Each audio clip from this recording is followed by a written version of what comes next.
अस्सलामुअलैकुम वरहमतुल्लाहि वबरकातुहू। आज हम लोग गज़ल का हिस्सा देखेंगे। नज़्मों में तो जितने भी हिस्से थे अल्हम्दुलिल्लाह वो सब कुछ कंप्लीट हो गए, मुकम्मल हुए। अब यहाँ से शुरू होगा हिस्सा गज़ल का, है ना। गज़ल ये क्या होती है इसके बारे में आपको बताऊंगा, लेकिन उससे पहले आप लोगों को बता दूं, आज हम पहली गज़ल नहीं पढ़ेंगे। इसलिए नहीं पढ़ेंगे क्योंकि इस साल बोर्ड की तरफ से पहली जो गज़ल है उसको क्या कर दिया गया है, हज़फ कर लिया गया है, यानी उसे आपको पढ़ना नहीं है। दूसरी गज़ल रहेगी। अब गज़ल क्या होती है इसके बारे में हम लोग थोड़ी सी मालूमात हासिल करेंगे। आप लोगों सफ़ा नंबर 83 के ऊपर आपको इसके बारे में इंफॉर्मेशन पूरी मिलेगी, किसे कहते हैं गज़ल, है ना। सबसे पहले जी, यहाँ पे गज़ल के माने व मफ़ाहिम तो नहीं है, लेकिन गज़ल क्या है आपको बताता चलूँ। गज़ल शायरी की एक सिन्फ़ है ना। गज़ल क्या है, शायरी की एक सिन्फ़ है कि जिसके अंदर शायर अपने महबूब को, है ना, उसके खुसूसियात, उसके बारे में बातें करता है, उसकी चाल ढाल, उसके रंग, उसके रूप, उसकी खूबसूरती, जिनका ज़िक्र करता है शायर अपने, यानी आशिक माशूक के बारे में इंफॉर्मेशन, यानी बातें बताता है। ये सारी की सारी क्या है, ये गज़ल होती है ना।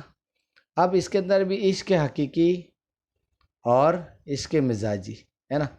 इश्क हकीकी और एक इश्क मिजाजी, ये क्या है इसके बारे में बताऊंगा। इश्क हकीकी क्या है, एक वो इश्क जो बंदे का अल्लाह ताला के दरमियान है, बंदे के अल्लाह ताला से मोहब्बत, ये इश्क हकीकी है। और इश्क मिजाजी क्या है, इश्क मिजाजी का एक दूसरा मतलब ये निकलेगा झूठा इश्क। एक हकीकी इश्क है, एक झूठा इश्क है। यानी एक हम लोग दूसरे मानों में लेते हैं कि वो इश्क जिसका नंबर दूसरा होता है ना। जैसे बंदे बंदे का इश्क होता है ना। एक बाप को अपनी माँ से मोहब्बत होती है, एक बेटे को अपनी माँ से मोहब्बत होती है, एक माँ को अपने बेटे से मोहब्बत होती है, और उसके बाद फिर और बहुत सारे इश्क की राहें आगे बढ़ती हैं, है ना।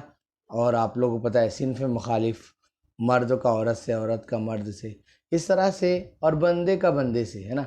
यानी मेरा कोई दोस्त है, मुझसे उससे मोहब्बत है ना। मोहब्बत है इसलिए क्योंकि वो मेरा दोस्त है ना। तो ये जो सारी बातें बताई जाती है, तो ये गज़ल के उन्वान में शायर अपने ख़यालात का इजहार करता है। ये रह गई बात इश्क हकीकी और एक इश्क मिजाजी, है ना। इश्क हकीकी और इश्क मिजाजी। बहरहाल देखेंगे हम लोग, शुरू करेंगे गज़ल नंबर 2। ये जो है ये मीर दर्द की गज़ल है। इसमें पहली बात देख लेते हैं क्या इन्होंने कहा है, क्या बताया है। शायरी में हमें कई अशार ऐसे मिल जाते हैं जिन्हें सुनकर हम सोच में पड़ जाते हैं कि शायर ने ये बात किससे कही है या किसके ताल्लुक़ से कही है। इश्क इलाही में कहे गए अशार को इश्क हकीकी नाम दिया गया है ना। इश्क इलाही यानी अल्लाह ताला से इश्क, अल्लाह ताला से मोहब्बत, है ना। जिसने पूरी कायनात को तख्लीक किया, उसकी सिफ़ात बयान करना और उससे अपने वालहाना मोहब्बत का इज़हार करना, ये इश्क हकीकी है ना। महबूब से ताल्लुक़ की बात इश्क मिजाजी कहलाती है ना। महबूब, है ना, जो महबूब है जिसे मोहब्बत की जाए, है ना, वो उससे अगर ताल्लुक़ है तो इश्क मिजाजी है ना। इश्क हकीकी और इश्क मिजाजी मैंने आपको बताया, एक सच्चा इश्क और एक झूठा इश्क जो दुनिया में ख़त्म होने वाला है। एक वो इश्क जो इश्क मिजाजी है, झूठा, और जो सच्चा क्या है वो अल्लाह ताला से इश्क हकीकी। आगे गैर देखते हैं हम लोग। बाज़ अशार दोनों मफ़ाहिम को अदा करते हैं, लेकिन कभी कभी कुछ अशार ऐसे होते हैं जो दोनों इश्क मिजाजी और इश्क हकीकी दोनों का मतलब और समझ बयान करते हैं। ये सूफियाना शायरी का तर्ज इजहार है। सूफियाना शायरी, है ना, ये कि सूफियाना शायरी यानी जो अल्लाह के वली है वो अपने अपने नज़मों के अंदर, अपने कलाम के अंदर अल्लाह ताला का ज़िक्र, बंदों का ज़िक्र, उनके अच्छे अखलाक का ज़िक्र, इस तरह से किया करते थे। तो ये सूफियाना शायरी का तर्ज इज़हार है। तसव्वुफ़ का मकसद खुदा और बंदे के ताल्लुक़ को मजबूत करना है ना। तसव्वुफ़ का मकसद ही यही है, जो वली सिफ़त, जो औलिया अल्लाह इस दुनिया से गुज़रे और जिन्होंने बहुत अच्छे अच्छे कलाम कहे है ना, उनके बारे में क्या लिखा है, तसव्वुफ़ का मकसद खुदा और बंदे के ताल्लुक़ को मजबूत करना है। किसका ताल्लुक़? खुदा और बंदे का। मीर दर्द के अशार, अक्सर अशार तसव्वुफ़ के रंग में डूबे हुए है ना, यानी उनके ऊपर एक वज्द तारी है, अल्लाह ताला से मोहब्बत है ना, एक उसके अंदर उनके अशार बिल्कुल सने हुए हैं। आगे देखते हैं, जान पहचान देखने से पहले जान पहचान पहले देख लेते हैं, उसके बाद हम लोग इसके खुलासे अगर होंगे वो देख लेंगे। नहीं, इसके खुलासे वगैरह नहीं है, हमें इसका खुद ही इसका मुताला करना है और हमें खुद ही इसे समझना है कि क्या चीज़ कहाँ पर रहेगी। देखते हैं हम लोग जान पहचान में। मीर दर्द का नाम सैयद ख्वाजा मीर था। वो 1721 में दिल्ली में पैदा हुए। उनकी परवरिश मजहबी माहौल में हुई थी। दर्द ने अरबी व फ़ारसी की तालीम हासिल की है ना।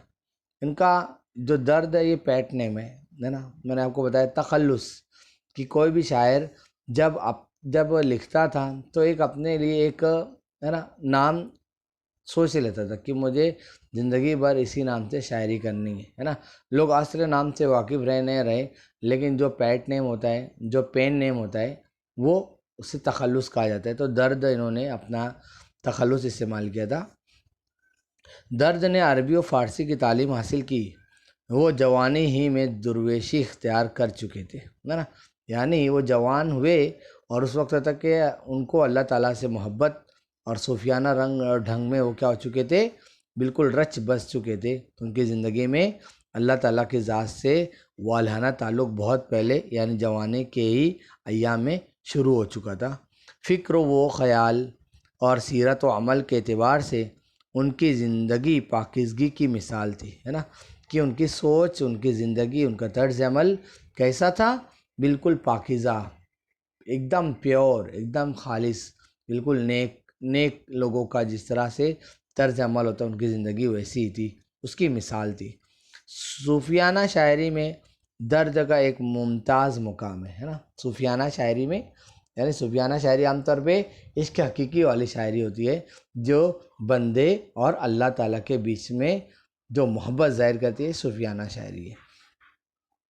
उनके उर्दू दीवान में तकरीबन 1500 अशार मिलते हैं। कितने सौ अशार मिलते हैं? 1500। उनके कलाम में सादगी और रवानी के साथ पाकीज़गी भी पाई जाती है। 1785 में उनका इंतकाल हुआ है ना। देखते हैं अब ख्वाजा मीर दर्द ने अपना दर्द किस तरह बयान किया है, अपने इश्क और अपने इश्क हकीकी को किस तरह उन्होंने उजागर किया है, देख लेंगे, समझ लेंगे। इश्क हर चंद मेरी जान सदा खाता है।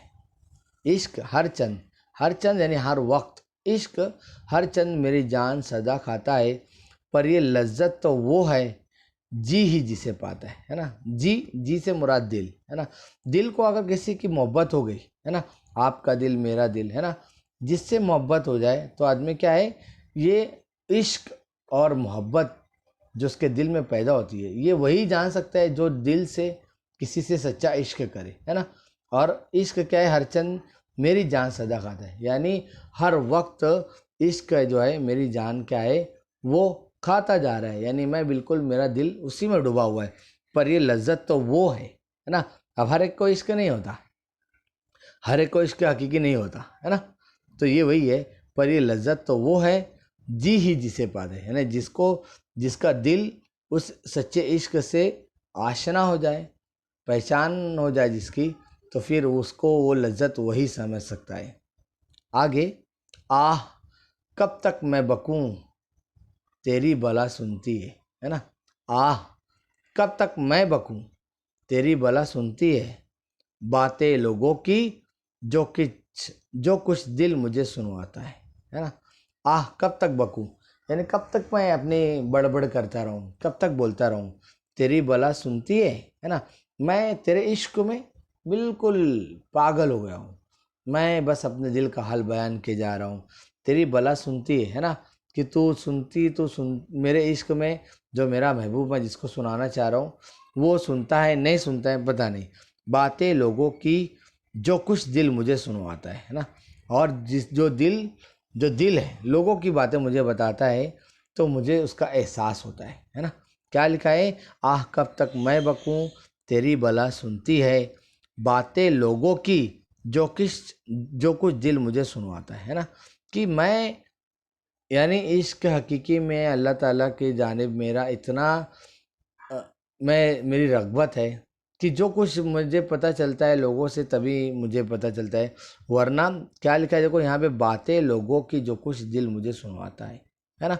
कि मुझे दिल जो भी बातें लोगों की बताता है तब मुझे पता चलता है, वरना मैं हर लहजा हर वक्त के किसके उसमें अपने इश्क, अपने जो माशूक है अपना महबूब है उसकी उसी की बातें करता हूँ और उसी की ख्वाबों में उसी की बातों में खोया रहता हूँ।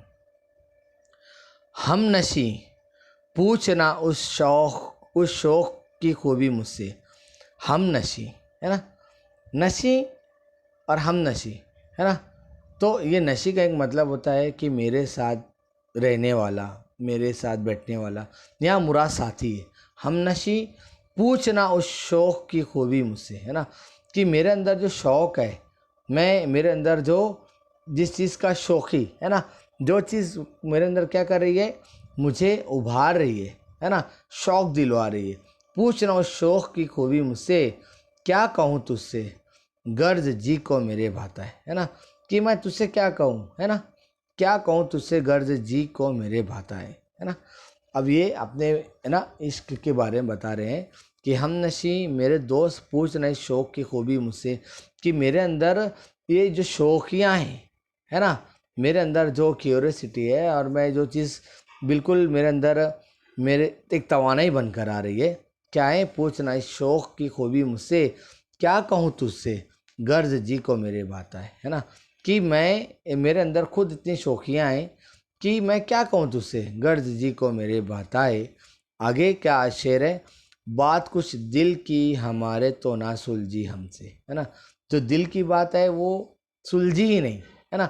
जो दिल में है मोहब्बत है, प्यार है, इसार है, क़ुव्वत है ना। बात कुछ दिल की हमारे तो ना सुलझी हमसे है ना। कि हम अपने दिल के हाथों ऐसे हार गए कि हमारे दिल की जो गुत्थियां हैं वो खुद नाम से नहीं सुलझ रही हैं। आप खुश हुए हैं फिर आप ही घबराता है ना। कि दिल अजीब दिल है ना, खुद ही खुश हो जाता है और खुद ही घबरा जाता है ना। कि अब वो खुद ही वो उसको अपनी मोहब्बत में, वो तेरी मोहब्बत में इतना ज़्यादा उलझा हुआ है, कभी खुश हो जाता है खुद ही गमगीन हो जाता है। तो ये बात, आप खुश हुए हैं यानी खुद ही मेरा दिल खुश हो जाता है फिर आप ही घबराता है, और ये जो दिल है वो आप ही अब घबरा भी जाता है। जी कड़ा करके तेरे कूचे से जब जाता हूँ है ना।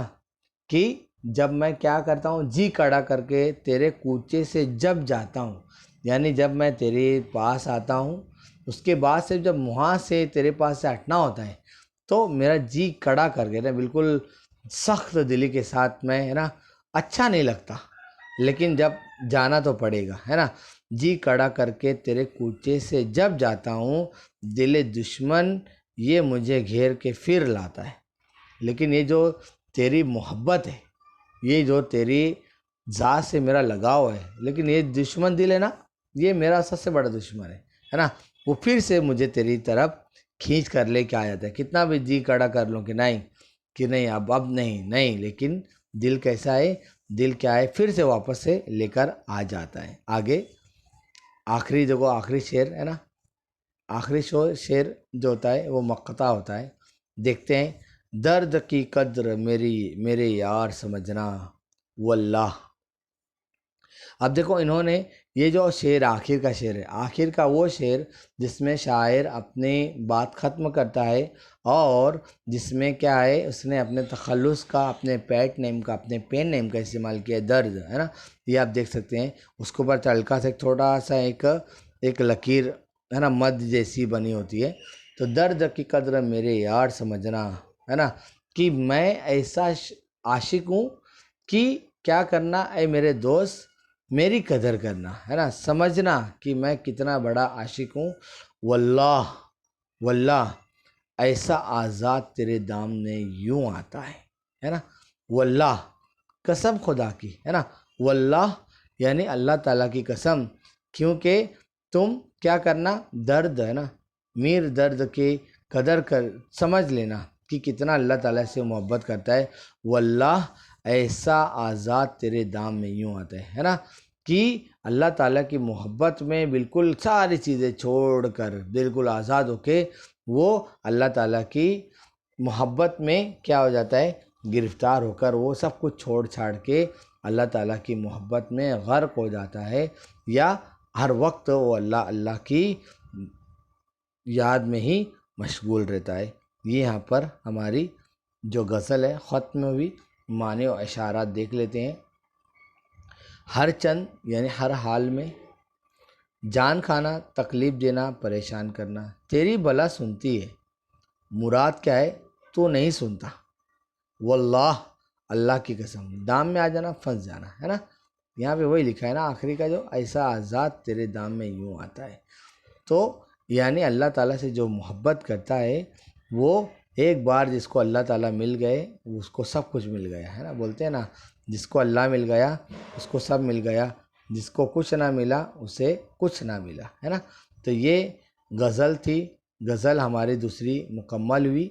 ये पहली गज़ल थी, नंबर इसका दूसरा था, लेकिन मैंने आप लोगों को बता दिया, आप लोग इसको अच्छी समझ लें कि इन्होंने ये गज़ल के अंदर इश्क हकीकी और इश्क मिजाजी को बताया जाता है। तो हमने ये जो देखी है, ये गज़ल देखी है, इसके अंदर मुकम्मल तौर से क्या था, इसमें इश्क हकीकी पेश किया गया था। अल्लाह ताला और बंदे के बीच में जो मोहब्बत है, जो बातें हैं, वो एक दूसरे से जो शायर अपनी मोहब्बत का इज़हार अल्लाह ताला से कर रहा है। तो ये सारी चीज़ें अल्हम्दुलिल्लाह मुकम्मल हुई। इसी के आगे हम लोग आगे देखेंगे। उसके बाद फिर हम लोग बहुत सारी चीज़ें गज़ल की, नज़म की, है ना, वो भी देखेंगे। तब तक का अपना ख्याल रखिएगा। अस्सलामु अलैकुम वरहमतुल्लाहि वबरकातुहू।